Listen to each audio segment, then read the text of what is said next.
Hello guys, आज मैं जा रही हूँ एक बहुत ही फेमस शिव मंदिर जो कि है साहिबगंज डिस्ट्रिक्ट के सकरी गली में। और ये बहुत ही ज्यादा फेमस है, स्पेशली अगर कोई स्पेशल ओकेजन जैसे शिवरात्रि या सावन रहता है उस समय यहाँ पे बहुत भीड़ होता है। बट जो दादी की फ्रेंड है उन्हें सत्यनारायण भगवान की कथा करवानी थी। एक्चुअली उन्होंने बहुत पहले एक मन्नत मांगा था जो कि पूरा हो गया, तो उसी के लिए इन्होंने सत्यनारायण भगवान का कथा करवाना था। तो इसलिए हम लोग कोई ऐसे दिन पे आए थे जिस दिन ज्यादा भीड़ ना हो। यहाँ पे आने के बाद मैं अपनी दादी के साथ पूजा करती हूँ, वो जैसे जैसे कर रही थी मैं उनके साथ पूजा कर रही थी। सबसे पहले दादी ने भोले बाबा को अच्छे से नहलाया और फिर उन्हें जनेऊ पहनाया और पार्वती जी को चुनरी और इन दोनों का गठबंधन किया। फिर मैंने फल और मिठाई चढ़ाई और ये देखिए कुछ इस तरीके से गठबंधन किया हुआ था। फिर हम लोगों ने दूध चढ़ाया और फिर यहाँ पे 5 दिए जलाए। फिर दादी ने वहाँ पे एक नारियल फोड़ा और वो पानी भोले बाबा को चढ़ाया। फिर हमने आरती की।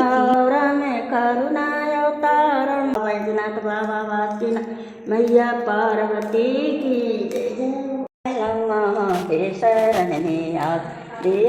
माता।